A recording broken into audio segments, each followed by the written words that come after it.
জীবন দিতে হলে জীবন দিতে প্রস্তুত রয়েছি। সন্তানদেরকে যদি এতিম করতে হয় সেজন্য আমরা প্রস্তুত রয়েছি।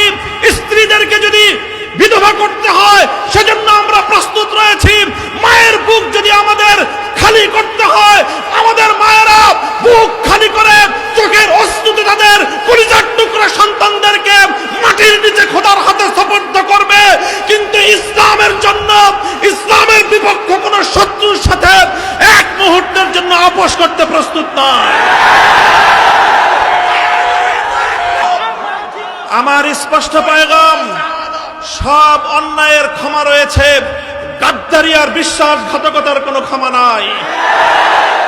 ব্রাহ্মণবাড়িয়ায় যেভাবে পাখির মতো গুলি করে আমার সন্তানদেরকে শহীদ করা হয়েছে, সেই সন্তানদের পক্ষে কথা বলতে গিয়ে আমাদের কণ্ঠ যদি আবার চেপে ধরবার চেষ্টা করা হয়, তাহলে আপনারা রাজপথে তার মোকাবেলা করবার জন্য প্রস্তুত থাকবেন কিনা?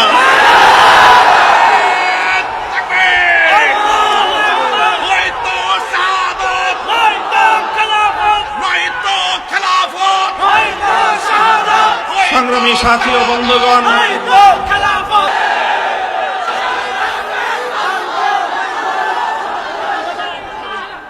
আসসালামু আলাইকুম ওয়া রাহমাতুল্লাহ। নাহমাদুল্লাহ তাআলা ওয়া নুসাল্লি আলা রাসূলিহিল কারীম, আম্মা বা'দ। আউযু বিল্লাহি মিনাশ শাইতানির রাজীম। বিসমিল্লাহির রহমানির রহিম। ইন্নামা আশকু বাসসি ওয়া হুজনি ইলাল্লাহ। সাদাকাল্লাহুল আযীম। আমির হেফাজত, বাংলাদেশের আলেমকুল শিরোমণি, এদেশের 18 কোটি তৌহিদি জনতার আধ্যাত্মিক রাহবার শাইখুল ইসলাম আল্লামা শাহ মুহিবুল্লাহ বাবুনগরী হাফিজাহুল্লাহ তাআলার আয়োজনে আজ আমাদেরকে এই সম্মাননা প্রদানের উপলক্ষে আয়োজিত সমাবেশে উপস্থিত হযরত উলামায়ে কেরাম, প্রাণপ্রিয় তৌহিদি জনতা, হেফাজতে ইসলাম বাংলাদেশের স্থানীয় ও প্রত্যন্ত অঞ্চল থেকে আগত আমার প্রাণপ্রিয় নেতাকর্মী ভাইয়েরা, সংক্ষিপ্ত কয়েকটি কথা।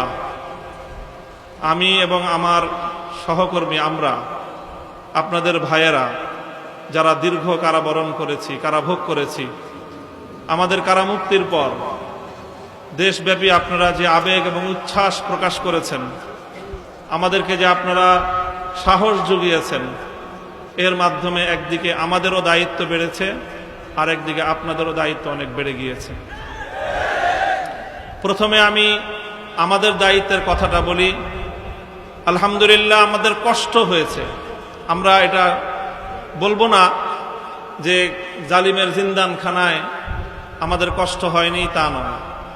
আপনজন থেকে বিচ্ছিন্ন থাকা, স্বাধীনতার জীবন হরণ করে বন্দি খাঁচায় আমাদেরকে বন্দিত্বের শেকলে বন্দী করে রাখা, এটাই ছিল আমাদের জন্য অনেক বড় যন্ত্রণার বিষয়।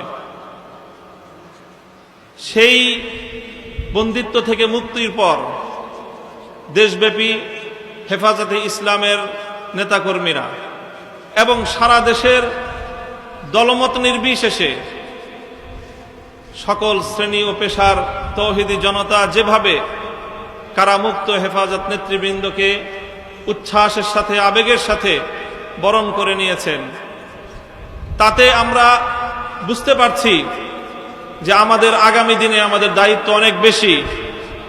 এবং আলহামদুলিল্লাহ, আল্লাহ পাক রব্বুল আলামিনের নিকট আফিয়ত চেয়ে আল্লাহ আমাদের জন্য সহজ করুন, এই দোয়া করে শপথের বাণী উচ্চারণ করতে চাই। আমাদের সকল কারাবন্দীদের পক্ষ থেকে আমি সে কথা উচ্চারণ করতে চাই।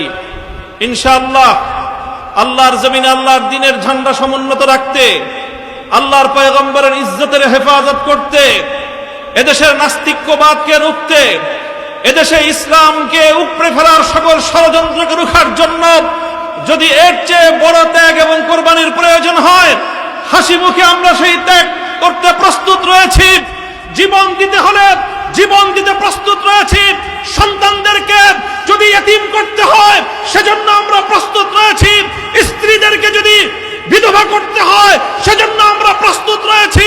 মায়ের বুক যদি আমাদের খালি করতে হয়, আমাদের মায়েরা বুক খালি করে চোখের অশ্রুতে তাদের কলিজার টুকরা সন্তানদেরকে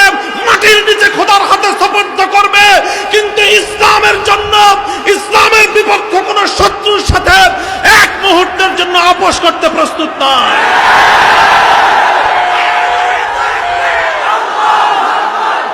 সময় কম, আমার স্পষ্ট পয়গাম।